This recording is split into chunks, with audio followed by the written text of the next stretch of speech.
இங்கே அந்த படத்தோட ஆரம்பத்தில் சென்னையில் உள்ள ஒரு அப்பார்ட்மெண்ட்டில் நியூ இயர் ஃபங்க்ஷன் கொண்டாடிட்டு இருக்காங்க. அப்போது அங்கே மித்ராங்கிற 4 வயசு சின்ன பொண்ணு காணாமல் போயிடுது. அதை தெரிஞ்சுக்கிட்ட மித்ராவோட பேரண்ட்ஸும் அப்பார்ட்மெண்ட் வாசிகளும் போலீஸுக்கு தகவல் கொடுத்துட்றாங்க.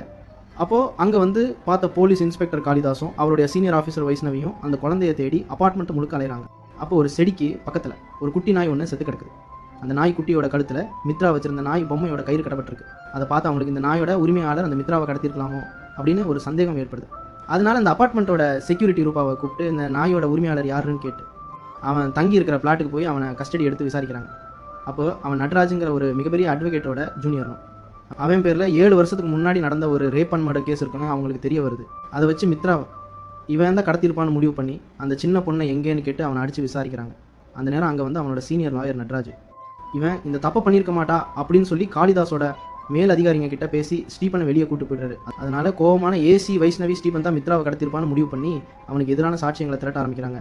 அந்த நேரம் இன்ஸ்பெக்டர் காளிதாஸ் ஸ்டீபனை தனியாக ஃபாலோ பண்ணி அவனோட மேல் அதிகாரி வைஷ்ணவிக்கு தெரியாமல் அவனை கூட்டு விசாரிக்கிறான். அப்போ தான் அவன் சொல்கிறான், 7 வருஷத்துக்கு முன்னாடி மித்ராவோட அம்மா சஞ்சுவும் நானும் காதலிச்சுக்கிட்டு இருந்தோம். அப்படி ஒரு நாள் சஞ்சுவை அவள் வீட்டில் விட்டுட்டு வரும்போது வழியில் ஒரு சின்ன பொண்ணு மயக்கி கிடந்துச்சு. அதை பார்த்து நான் ஓடி போய் அந்த பொண்ணை எழுப்பினேன். அந்த நேரம் அங்கே வந்த ஊர் மக்கள் நான் தான் அந்த பொண்ணை கொண்டே நினச்சி என்ன போலீஸ்ட்டை பிடிச்சி கொடுத்துட்டாங்க. பிறகு என்னோட நிலைமையை புரிஞ்சுக்கிட்ட வக்கீல் நட்ராஜ் என்னை வெளியே எடுத்து படிக்க வச்சு இப்போ ஒரு லாயராக ஆக்கியிருக்காரு. அதே போல் சஞ்சுவுக்கு கல்யாணம் ஆகிருச்சுன்னு தெரிஞ்சதும் அவளுக்கே தெரியாமல் அவளோட எதிர்ப்பிளாட்டுக்கு கூடி வந்தேன். அப்போதான் மித்ராவை பார்த்தேன். அவளுக்கு நான் வச்சிருந்த நாயை ரொம்ப பிடிச்சிருந்தது. அதனால தான் நான் மித்ரா வச்சிருந்த பொம்பை கழுத்தில் மாட்டியிருந்த கயிறை எடுத்து என்னோட நாய்க்கு மாட்டி விட்டு அந்த நாயை மித்ராவையே வச்சுக்க சொல்லி கொடுத்தேன். அதுக்கப்புறம் என்ன ஆச்சுன்னு எனக்கு தெரியல அப்படின்னு ஸ்டீஃபன் காளிதாஸ் கிட்ட சொல்லி முடிக்கிறான். இப்போது இதெல்லாம் கேட்ட காளிதாஸ் அவனோட சீனியர் ஆஃபீஸர் வைஷ்ணவி கிட்ட ஸ்டீஃபன் சொன்ன விஷயங்கள் எல்லாம் சொல்லி புரிய வைக்கான். அப்போது அவனுக்கு இந்த அப்பார்ட்மெண்ட்டோட செக்யூரிட்டி ரூபா சொன்ன சில விஷயங்கள் மேலே சந்தேகம் வருது. அதை வச்சு அந்த ரூபாவை போய் பார்த்து ஒழுங்காக உண்மையை சொல்லுங்க அப்படின்னு கேட்டு மிரட்டுறான். அதுக்கு அவனைக்கு நைட்டு அந்த அப்பார்ட்மெண்ட்டில் ஃபங்க்ஷன் நடந்துகிட்டு இருக்கும்போது என்னோட பொண்ணு அனன்யாவும் அவளோட ஃப்ரெண்டும் மொட்டை மாடியில் நின்று செல்ஃபி எடுத்துக்கிட்டு இருந்திருக்காங்க.